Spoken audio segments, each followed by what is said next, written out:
Fidélité nous honore, madame, messieurs, chers téléspectateurs de la BTV. C'est pour moi un grand plaisir de vous présenter ces rendez-vous du journal télévisé sur votre chaîne. D'abord, le sommaire de ce journal. La population de Nyamitanga en désolation après de fortes pluies qui ont frappé cette localité pas plus tard qu'hier. Le reportage s'est réservé au début de ce journal. Et dans ce même journal, s'approvisionner en carburant semble être un casse-tête, même pour les représentants du peuple. On vous réserve des détails dans ce journal. C'est tout pour les sommaires. Dans quelques instants, c'est les détails. Bienvenue si vous nous rejoignez.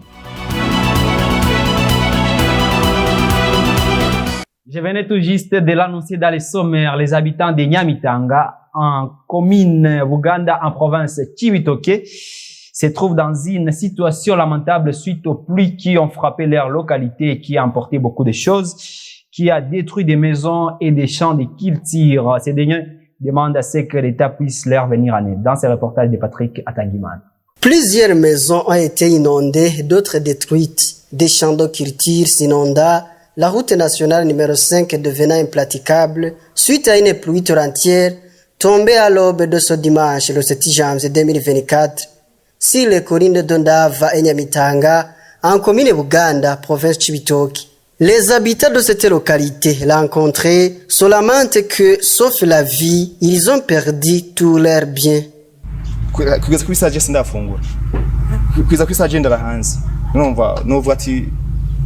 Jusqu'à maintenant, je n'ai pas encore mangé. Je n'ai plus d'abri. Comme vous le voyez, c'est très lamentable. Les maniocs sont emportés par l'érosion. Pas d'eau potable, pas de lait des anses, pas de moustiquaires, pas de couvre-lit, pas d'aliments. Comment peux-tu expliquer ça? J'ai ici 6 enfants. Ils ont tous passé une nuit sans manger. Tous les habits sont emportés par l'érosion. Ces haricots que vous voyez, ce sont un seulement que j'ai pu récupérer. Hein? Nta muntu yovuga ko yoba yarayikuyeyo n'ikamambirizo. Personne n'a pu récupérer même les babouches de ses enfants. Tous nos biens y sont perdus. Celui qui est sorti en kirote, il en est resté avec cette kirote, car les maisons sont vite noyées. Nous avons seulement sauvé la peau, mais tout ce que nous avions sont perdus. Il demande au gouvernement et aux bienfaiteurs de venir à leur aide.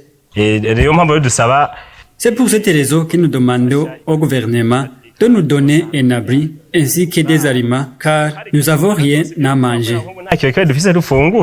Vous saurez que ce phénomène d'inondation se remarque souvent, surtout dans les localités environnantes de la rivière Rusizi. Et quittons la province Cibitoke et retournons un peu en mairie de Bujumbura où l'impraticabilité quasi totale des routes du quartier Mubone en zone Buterere inquiète plus de la population de cette localité. C'est dit, ces derniers s'indignent des conséquences néfastes sur leur vie à partir de ces routes. C'est le reportage de Gérard Nishim. Les habitants des quartiers à la périphérie de la zone Buterere, nous sommes à mairie de Bujumbura, s'indignent de l'impraticabilité des routes presque en état défavorable à la circulation. Ceux qui s'en sont exprimés devant notre caméra témoignent la situation et soulignent que les conséquences sont multiples. Dans notre quartier, toutes les voies d'accès sont dangereuses. Tout est dit à l'état très mauvaise des routes qui facilitent la circulation. Les routes qui nous aident à nous déplacer vers le centre-ville sont déjà bloquées, dues aux eaux de la rivière Gasenyi qui débordent et freinent la circulation.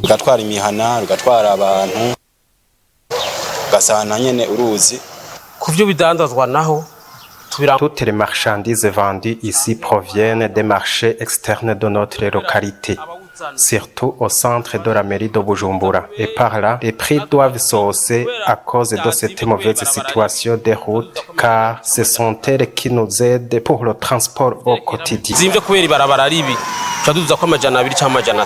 Quant aux représentants du quartier Mouone de cette même zone, la situation est une pure réalité.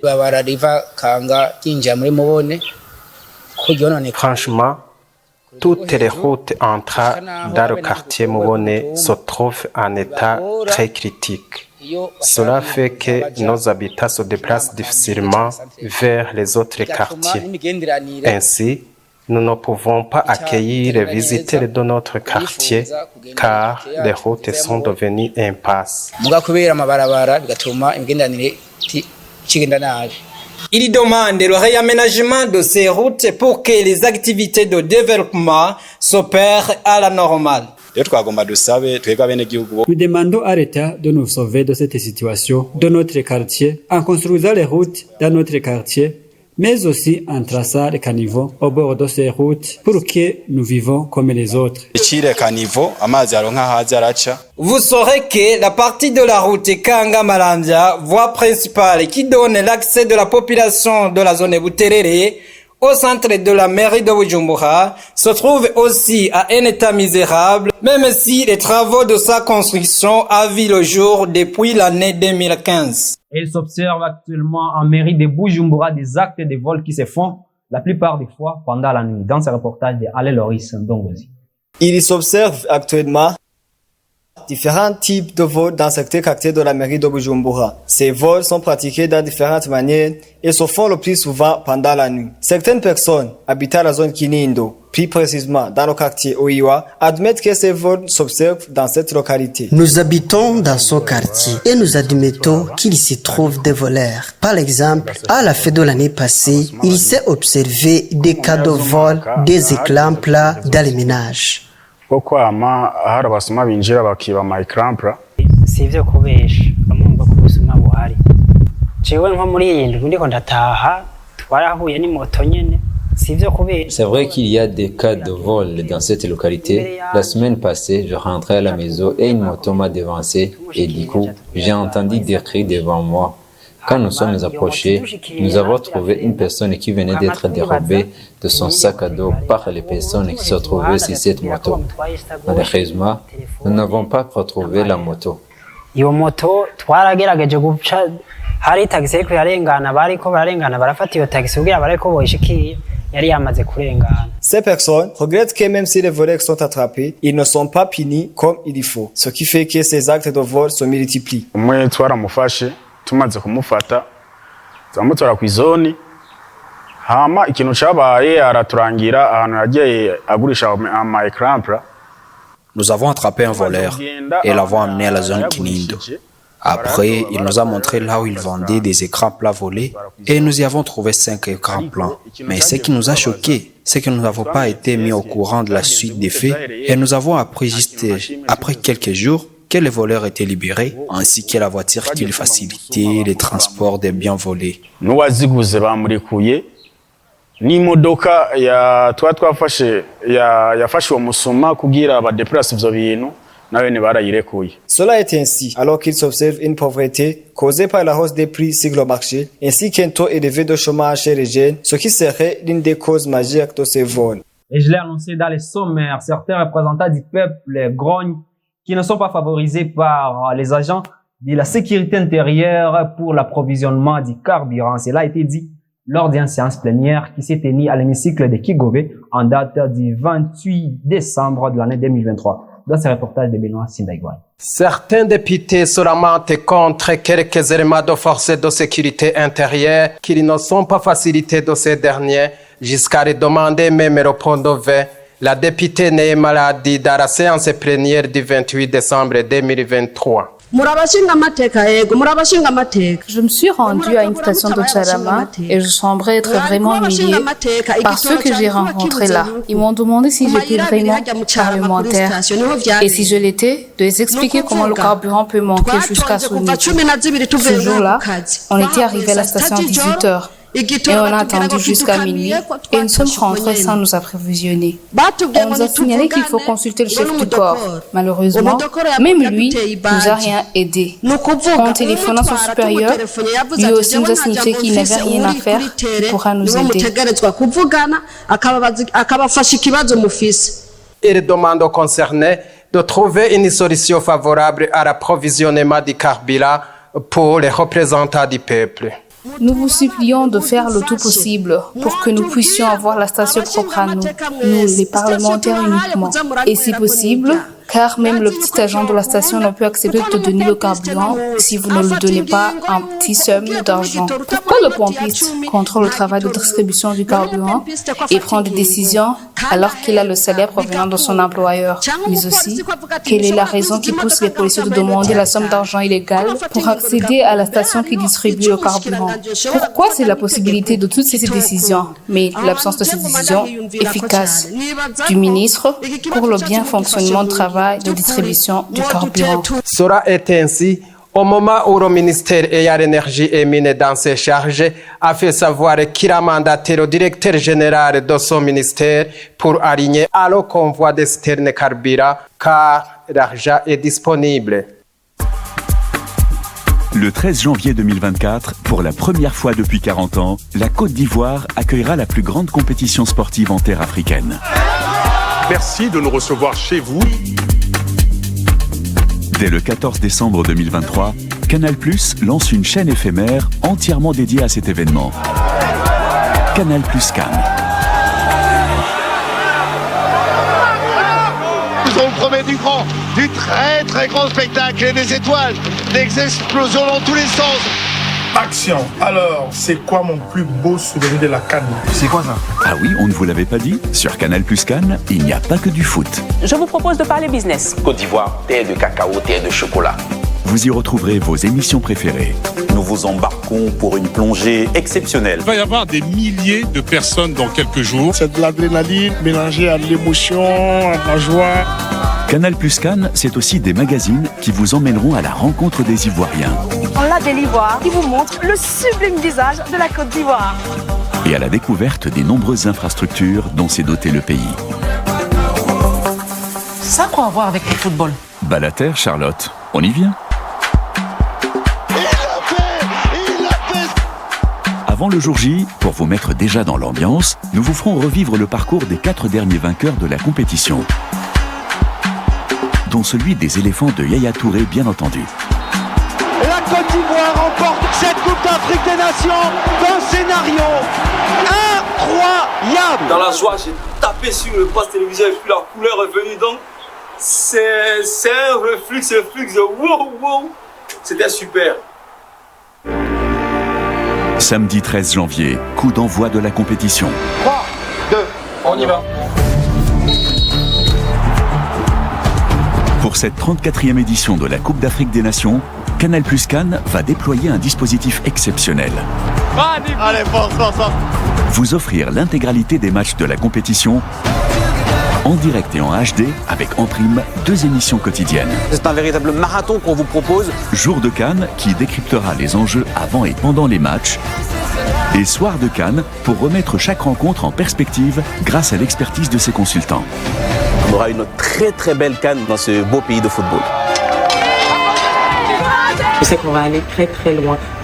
Voilà, bonne chance.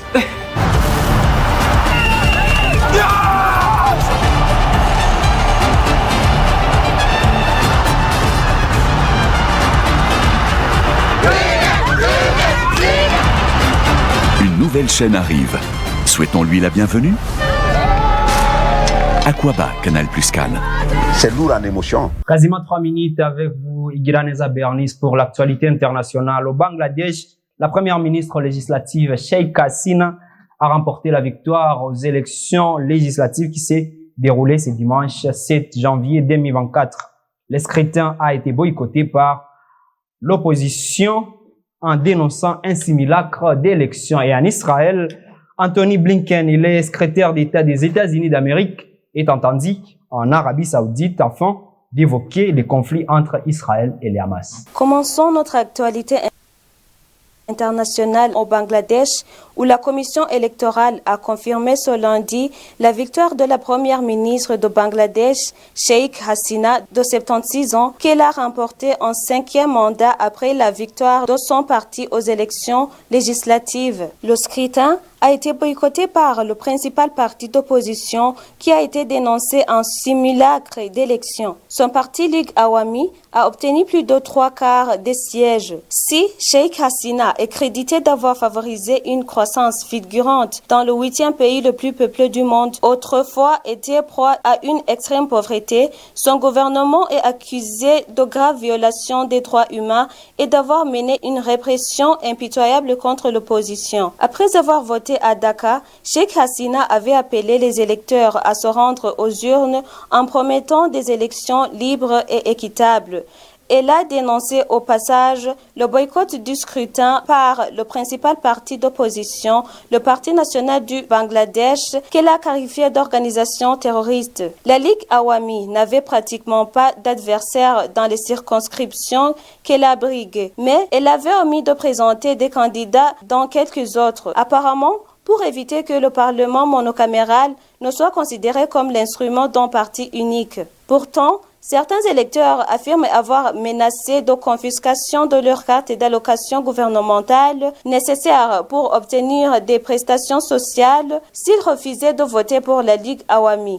Vous saurez que le BNP et d'autres partis ont manifesté sans succès pendant la fin de l'année 2023 pour exiger la démission de Sheikh Hasina et un gouvernement intérimaire neutre pour superviser les élections et que depuis son retour au pouvoir en 2009, Sheikh Hasina a renforcé sa mainmise après 2 élections entachées d'irrégularités et d'accusations de fraude. Continuons notre actualité en Arabie Saoudite où le chef de la diplomatie américaine Anthony Blinken est attendu dans la journée en Arabie Saoudite pour évoquer le conflit entre Israël et le Hamas. Il a rencontré dimanche plusieurs dirigeants arabes à Tel Aviv alors que la guerre menée par l'Israël contre le Hamas se poursuivit. Anthony Blinken a estimé impératif qu'Israël soutenu militairement et politiquement par Washington en fasse plus pour protéger les civils palestiniens à Gaza. Dans une conférence de presse à Doha, à côté du premier ministre qatari Mohammed Ben Abdelrahman Al Thani. Alors que la guerre vient d'entrer dans son 4e mois, Anthony Blinken a voulu travailler à l'élaboration des plans d'avenir pour l'après-guerre dans une bande de Gaza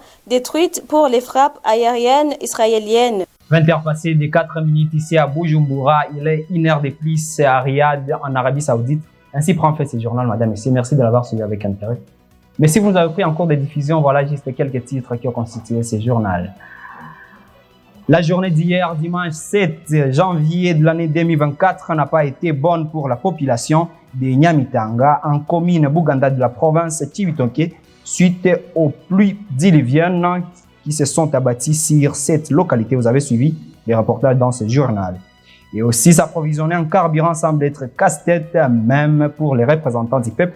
Vous avez suivi ce qui est ressorti d'une séance plénière qui s'était tenue en Kigobe en date du 28 décembre de l'année 2023. Merci pour votre aimable attention. Je vous rappelle que vous nous suivez actuellement sur Canal+, chaîne 396 et sur Star Times, chaîne 106 et 781. Tous ces reportages sont à retrouver dès maintenant sur notre chaîne YouTube, @BTV Burundi. Bye bye et à très bientôt.